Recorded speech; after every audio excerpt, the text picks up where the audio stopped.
Hello, everyone, and welcome back to Kidversations. This is a place where we slow down, listen, and learn from kids who see the world in a really special way. Today, I'm excited to be joined by Wish Kid James.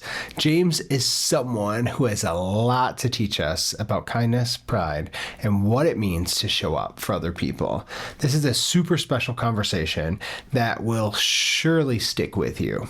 So now, let's hear from my buddy, James. I'm so excited to have my good buddy, James, with me today. James, how are you doing? I'm doing good. You're doing good. All right, are you ready to be here on our Kidversations podcast? Yes. All right, we're going to have so much fun today. How does that sound? Super fun. Super fun. All right, so what's new? So, people may not know this, but I'm a heart transplant kid. But unfortunately, in a year or two, I have to get another new one. And to help me get through that, I had to do a lot of testing and stuff to get on the list. So I'm now on the list, but now I have to get another heart transplant. What's the difference between the two? So a heart transplant is where they take the heart out of your body and switch it. But a heart surgery is they just fix it. Okay. And with the heart surgery, well, it's kind of like fixing a car engine. With a heart surgery, and the heart is the engine and the surgery is like taking it to a mechanic. With a heart surgery, if the engine is broken, aka my heart, like you have to keep it in one piece and you have to be super delicate. I only had a 2% chance of survival. What? But with a heart transplant, we can just rip it off and we don't care that it's broken because we're gonna replace it with a new one. Okay. That's a lot. That is a lot. Yeah. Wow. I can't imagine all of that. Yeah. And So much more. And so much more, Like, right? if I told every single little detail, this podcast would probably be like 3 hours long. It probably would. You know, James, when I hear you talk about your heart surgery and the heart transplant and how positive you are, you inspire me so much, buddy. Like, I look up to you so much. Thanks. You do that to all of us here at Make-A-Wish because I don't know how you're so strong and brave and kind and loving, and you just really care about people. Yeah. And I know you lead with love. Where does that come from? I think because I have a disability and I don't want people that have disabilities to go through so much like me. So I try like support them. So I to maybe have it easier like me. And you do such a beautiful job at that. Thanks. Because you make everyone feel comfortable. Because I think, tell me if I'm getting this right, but I think that you kind of have the philosophy that every person is the same. Yeah. Like we're all equal and everyone should be loved for and everyone should be treated with kindness. Did I summarize that right? Yeah. A couple of days ago, I asked my mom what would you do with $1 million? And I said, what I would do is I would cut it into fourths. I would give fourth to myself, fourth to my mom, fourth to homeless. So a quarter of $1 million donated to homeless. Wow. What made you pick homelessness? Everybody should be treated equally. I agree. That's just so profound. Like so profound. How old are you? 9. And at 9 years old, you were talking about helping people that need a home. Why do you think helping someone get a home is important? Because if you don't have a home is like, if you don't have a home, then like there's so much, like not just a home, food, a home, warm clothing, just people that don't have that stuff. But like if you don't have a home and like, but to say a storm comes, like there's nothing to protect you. So like I feel like everyone should be protected. Wow. That's so important. I think if everyone lived a life with that same mentality that everyone should be protected, I think we'd have a better world. Yeah. Maybe even world peace. Yeah, world peace. What does world peace mean to you? What do you mean by that? Like, what do you think world peace is? Like, if we were able to actually get world peace, what would that feel like and be like? Everybody treated the same, no more roads. No more separate states. Have you ever heard the legend of Pangaea when the world was just one big place? Yes, I have. want that to come back again. You want that to come back again? Everybody, like, no separation, different countries, and, like, just Pangaea again, like, no boundaries, and, like, no borders, and, like, nothing to divide states, and, like, just let there be peace. Let there be peace. Because everyone is equal. Yeah. I think that's powerful, truly. And that's... I so agree with you. I mean, that's how I like to live my life, right? Everyone is equal, and everyone has an equal voice and equal say. That's pretty amazing. Mm-hmm. So, James, you also talked a little bit about the journey that you've been on. And so I know at one point in your journey, you were introduced to Make-A-Wish. I remember the first day I met you. I was pushing around a cart of toys, and the nurses said, hey, in that next room, there's a little boy in there that loves Legos. And we walked in, and you were in your chair, and you just spent 100 days straight in the hospital at that point. And you looked at me, and you were a little suspicious. I think you were like, oh, what are you here for? Just because you've been there so long. And when we started talking, I said, what do you want more than anything? And you said the Titanic Lego set, the being a master Lego builder. And it was so powerful to get to meet you because I saw hope in your eyes when you started talking about the things past the hospital. What does the word hope mean to you? The word hope means to me is trying to get to the light at the end, that there's a chance that I can get to the light at the end of the tunnel. Yeah. Does hope give you strength? Yes. Okay. And what gives you hope every day?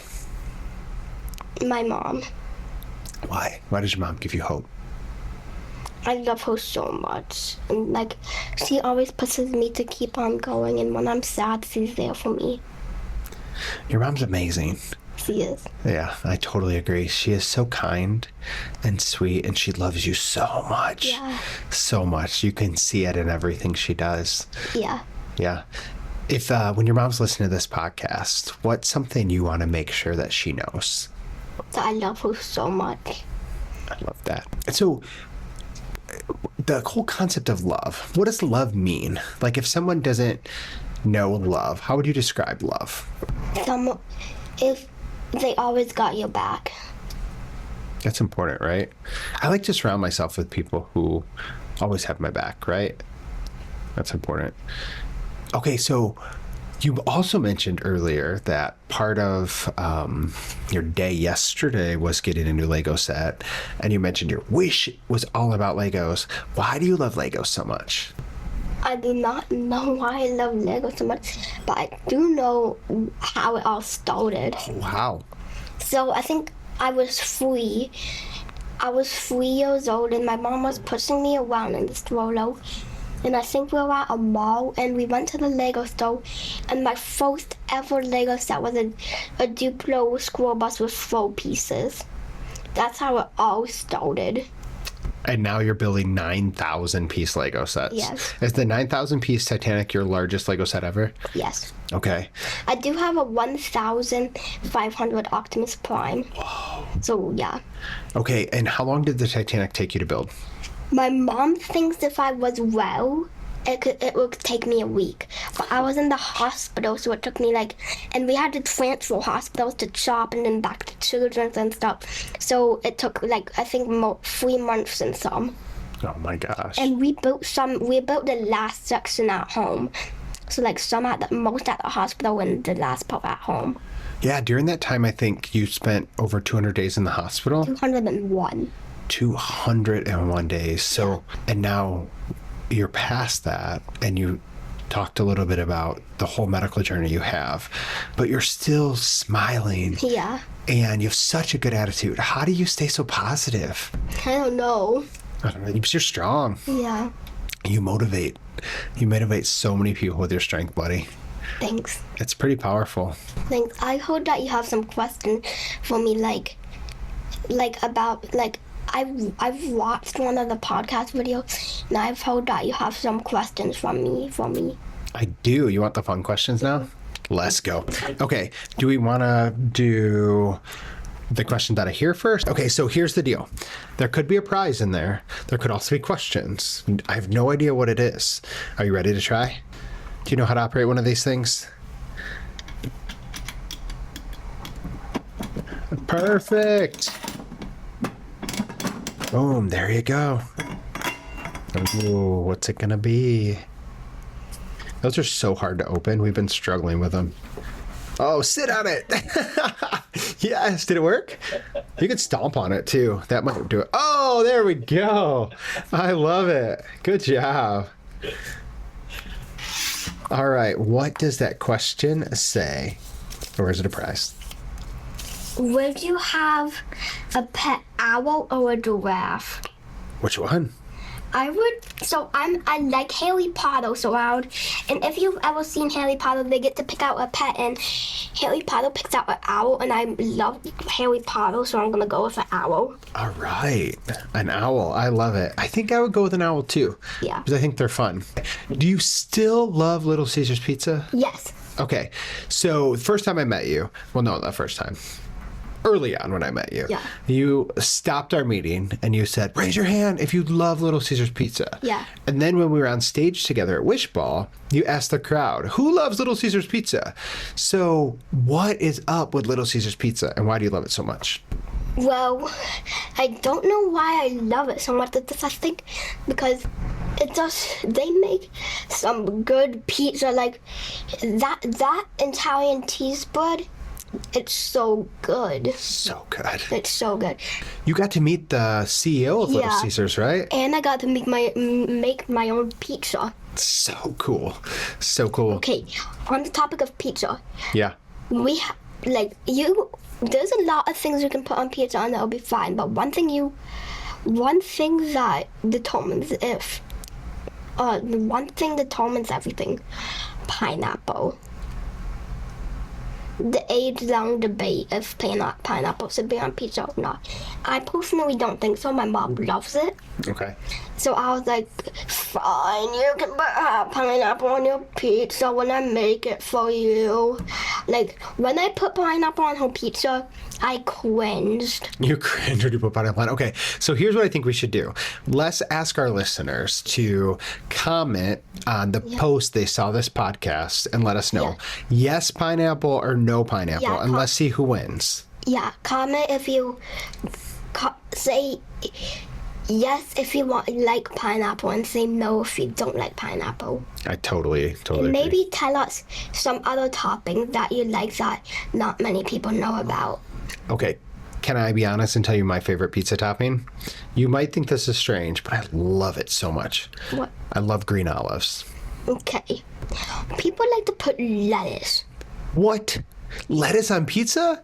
No. People like to put chicken, beef, pork, meat lovers. I understand meat lovers, but I do. But lettuce? Well, maybe it's a BLT pizza. Yeah. I have had that before, but I'm with you, James. My favorite of all the pizzas Let's see if we is can say the same favorite topping. okay. Bacon. Pepperoni. Oh, we're close. Yeah. We're both in meat. You like bacon? Yeah. Okay. So do you get bacon on your Little Caesars pizza? No. No. So on my Little Caesars, it's just the regular pepperoni pizza, but when I have Jets, I like bacon. Got it. Same, but I love Little Caesars just pepperoni pizza. It's just so good. So good. I'm going to have that for dinner tonight, I think. If the CEO of Little Caesars is listening to this podcast right now, what do you need him to know about Little Caesars and your love for it? I want to work there. You want to work there? Okay. What do you want to do at Little Caesars? I want to make some pizza. Make some pizza? I want to be the delivery driver. No, I want to work at the Love Kitchen. The Love Kitchen. Okay. That is basically a semi-truck. That thing is basically a Little Caesars on a semi-truck. It is. And so the Love Kitchen, what's the concept behind it? Because it does some pretty cool work, doesn't it? Do you know the concept? No. Okay, so the Love Kitchen goes around and it helps people. It provides joy. It helps us have events so we can bring pizza to the kids in the hospital and amazing hospital staff. So Little Caesars went out of their way to create this Love Kitchen that can go anywhere to help people. I think it's so cool. So cool. Did you have fun today? Yeah. Yeah, you're a star, buddy, and I appreciate you. Thank you for inspiring us. You do it all the time. Wow. Thank you, James. James is truly a one-of-a-kind individual, and I'm so thankful he sat down with us today. One of the special moments from the conversation with James was all around his mom and how special she is. He brings her comfort, hope, and she does the same for him. It's a powerful bond between a mother and a child anyway, but when you add in a critical illness and a lot of live life experience, it really does change that bond.